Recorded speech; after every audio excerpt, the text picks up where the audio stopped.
Ever feel like you kind of have to put on a different face depending on who you're with? It's exhausting, right? Oh, absolutely. That pressure is real. And if you're tuning in, you're probably looking for, well, a smarter way to get to the heart of things. Exactly. And that's what we're doing today. We want to understand this whole idea of being yourself. What does it really mean? Right. It's this tension, isn't it? Between who we feel we are inside and what the world expects. And today, we're digging into it. And we've got some great source material for this, a really insightful conversation between Thuy Min and Thuy Nim. We've pulled out the key bits from their YouTube talk, really focusing on, self-understanding. Yep. Our mission here is to basically condense their best insights for you. Talking Mhm. self-awareness, emotional intelligence, why being authentic is just so crucial. Think of it as your shortcut to getting really well informed on this. They started off talking about Thuthin, which is kind of like your sense of self, your ego, maybe, and how you become a friend to yourself. But they quickly got to something more fundamental. Yeah, they did. Our emotions. It seems like understanding our feelings is like step one on that path to knowing who we really are. Okay, let's unpack that. EQ, emotional intelligence, it seems like it's everywhere now. For so long, it felt like IQ was the only game in town, but things are changing. Definitely changing. And what's interesting is Tuggy Minin uses the term kamsukyo beat, which is more like emotional understanding. It's not just having feelings, it's Mm. uh, comprehending them. Emotional understanding, I like that. How does he break that down? Is there a process? Yeah, he lays it out pretty clearly. It starts with just being sensitive to your own emotions. Like, what am I feeling? And crucially, why? What set this off? Okay, so awareness first. Right. Then comes managing those emotions effectively, not letting them run the show. After that, it expands outwards, understanding other people's emotions. Which naturally leads to smoother interactions, I guess. Exactly. More harmony. And the final piece is positioning yourself authentically in the world, in your community, knowing where you fit based on this understanding. So it's layered, you see. Self-awareness, social awareness. So it's not just saying I'm angry, but understanding why, and then deciding how to respond in a way that's true to you, not just reacting. Right. Got it. Now, is this something we're born with, this emotional smarts? Or can we learn it? Well, maybe some people have a bit of a head start, but the strong message from the source is that this is mostly learned. It's a skill you develop through, well, practice, paying attention. That's actually really encouraging because it means we can all get better at it. They also talked about why this matters so much right now, didn't they? It's not just theory. Not at all. They connect it directly to the pressures of modern life. You know that feeling, Yeah, kind of disconnected from ourselves with everything pulling at us. definitely. And the pandemic really threw that into sharp relief, didn't it? It really did. They mentioned Kamnan Mundik, spiritual immunity.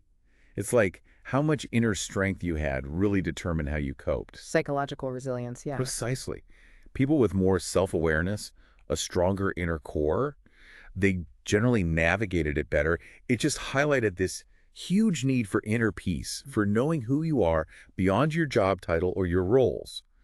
And that links right back to emotional intelligence. Right, because just chasing success, focusing only on talent and IQ, hmm that doesn't guarantee you'll feel okay inside or have good relationships. Exactly. It's not the whole picture. Now, it's interesting. They touched on younger generations and emotions. Yeah, it seems like they talk about this stuff much more openly, like using words like introvert, extrovert. Uh, It's just normal language for them. it is. But here's the twist. They raised a counter argument. Despite all this open talk and, all the ways to express feelings online, they question if EQ is actually higher now. IQ might be, but maybe not EQ. Really, that's surprising. With all that information and connection, why would that be? Well, the thinking is maybe there's a trade-off. You have more freedom to say how you feel, more exposure to the concepts, sure. But maybe there's a struggle in actually processing those feelings or managing real-world relationships, time, work stuff. Hmm. They mention things like less face-to-face family time, more screen time. That resonates. It does, doesn't it? The idea is maybe all that time with devices kind of weakens the connection to your own inner world and maybe makes those subtle in-person social cues harder to read. Could lead to a less solid sense of self, potentially. I remember they brought up that harsh term older generations sometimes use gakongyip, factory farm chickens. Oof. Yeah, it's blunt.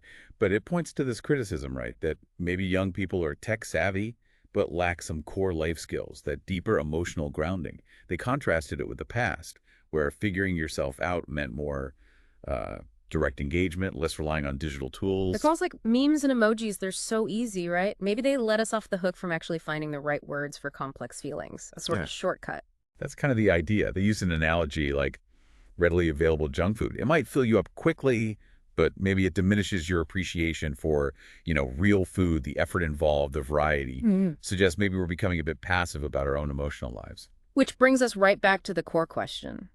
Why does it even matter? Being yourself. Is it just a nice idea or is it fundamental? The argument is that it's fundamental. It's about aligning with your basic psychophysiological wiring. When you live in sync with who you are, you're just better set up to use your strengths, find your place, make your contribution. And the upside of that alignment, what does it feel like? It leads to this natural radiance, they suggested, a sense of ease, inner peace, fulfillment, because you're living by your own values. You accept yourself more, accept life more. And finding happiness just becomes easier, less of a struggle. Compared to the constant effort of trying to be someone else, which sounds draining. Totally draining. Yeah. And ultimately unfulfilling. Okay, but figuring out those true emotions, it's not always easy, is it? And they mentioned that measuring EQ isn't straightforward either. No, it's tricky. You can't just stick a thermometer in and get a reading. It's usually seen through things like, well, how self-aware are you? How well do you regulate your emotions? Self-control, self-acceptance. Do you have inner peace? What kind of impact do you have on others? So it's observed through behavior and inner state. Right. The ideal they paint is someone who uses their natural gifts to make a positive difference, and that person generally has high emotional intelligence guiding them. But what if you feel like you're just not naturally tuned in like that? Are there practical things you can do to build that EQ? Absolutely. The source really stresses the basics, just real human interaction, experiencing and exchanging emotions, joy, anger, sadness, support face-to-face. And for kids, physical play is huge for learning social emotional skills. Yeah, you learn so much bumping up against other people, literally and figuratively. What else? They talked about silent reflection, like purposefully taking time to just watch your emotions come and go without judging them, learning to kind of play with them in your mind, gently. Ah, like observing them instead of being swept away. Exactly. And over time, that builds understanding and control. This self-knowledge is higher EQ. It helps you see the underlying principles of how life works, things you often learn through experience and intuition, not just books. And ultimately, it helps you make smarter choices in how you interact with people, which leads to more stability. It sounds like a real inner workout. And then the conversation took a turn. They brought in a poem. Yes, a beautiful one. Haikalat Chinmin, Just Be Yourself, by Jennifer Land. Timinium translated and shared it, and it clearly moved him. What was the essence of it? What resonated? The core message is really about embracing authenticity, accepting your flaws, finding the courage to ask for help, forgiving yourself and others, finding joy right now. A few lines really seem to hit home in their discussion. Like which ones? One was, Tao Chik Matar Di, take off the mask. That idea of just letting go of the pretense. So powerful. Another was, Noira so jupto dankan, ay moila landa linhon, which means speaking up for the help you need. That's real maturity. Wow, reframing vulnerability as strength. That's huge. It really is, especially when we often feel we have to handle everything alone. The poem also uses the image of looking in a mirror and seeing your unique self. Timinyesh shared how much it meant to him, connecting it to self-acceptance, healing.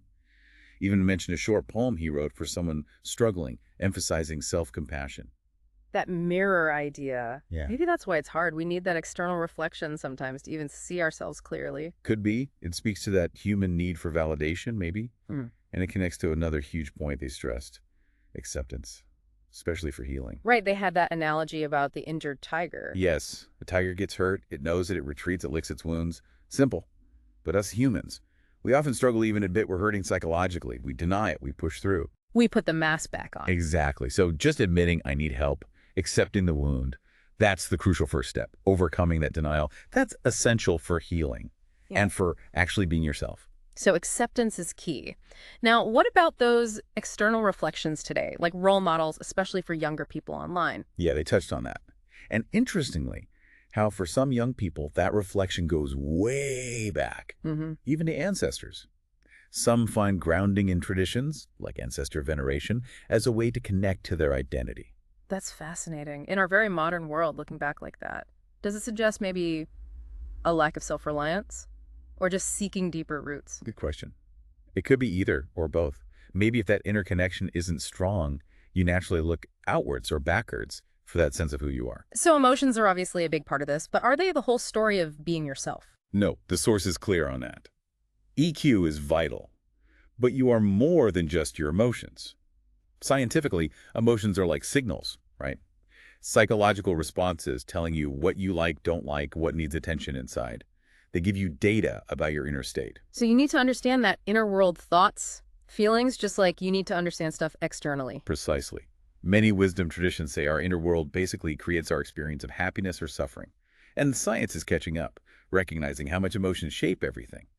But, and this is important, emotions aren't always intelligent, are they? Right. Like blind rage or deep jealousy, Right. probably not the best guides. Exactly. Yeah. So the goal isn't just to feel everything intensely. It's about learning to care for your emotions naturally, not just bottling them up with logic, which used to be the advice maybe. Yeah, keep a stiff upper lip. Right. They critiqued that view, seeing emotions as just messy instincts to be suppressed. This shift is towards recognizing that experiencing our emotions fully, but wisely, is key to well-being. Okay, but that feels like a tricky balance. How do you be authentic without just like dumping all your negativity or drama onto others? Where's the line? That's a great question. They use this really interesting anecdote, Tim and Liam's training program.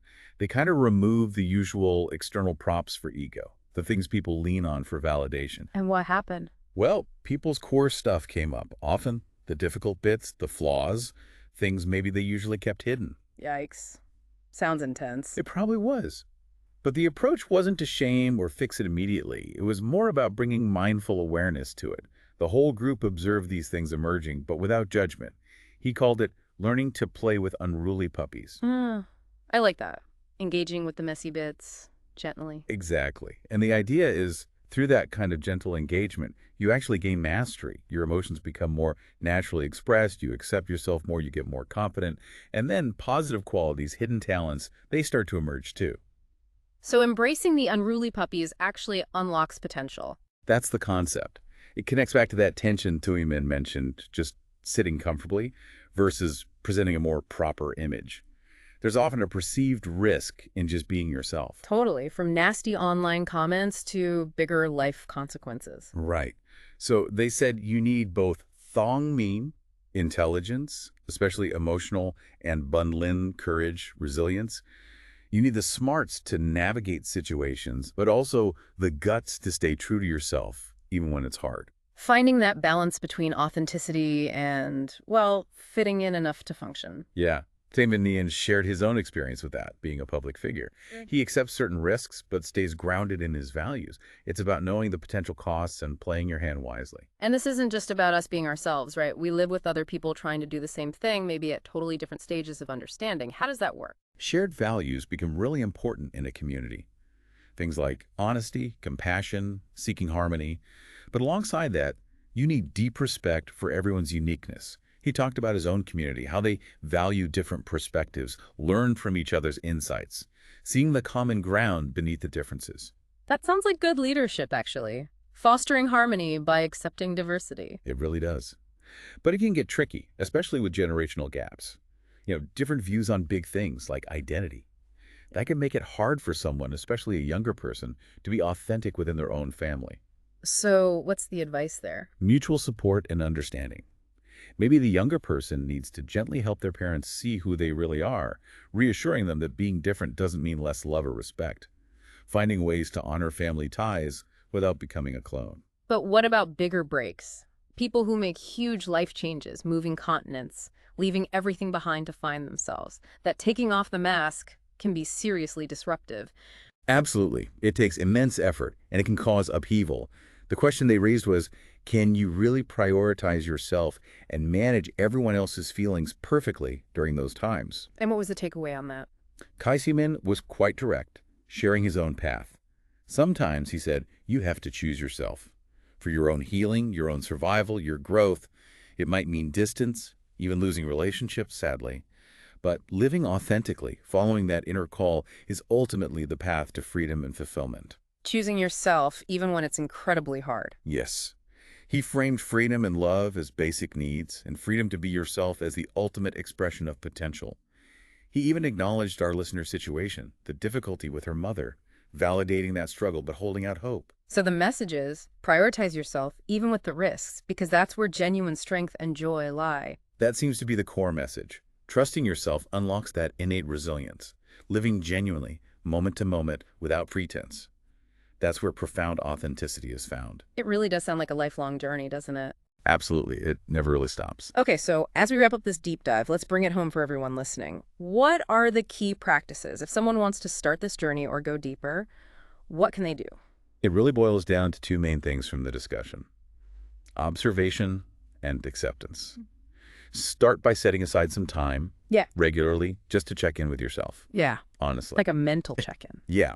And notice what's there. Sadness, anger, Mm. joy, frustration, whatever it is, just acknowledge it without immediately judging it or trying to push it away. Just be present with it. Witness it. Exactly. Just witness.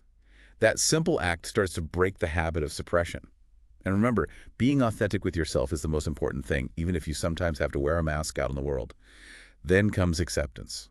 Accepting whatever you find in that observation. Right. Accepting your current emotional state, knowing it's temporary, it's just part of you right now, not the whole of you. It doesn't define you forever. So observe honestly, accept compassionately.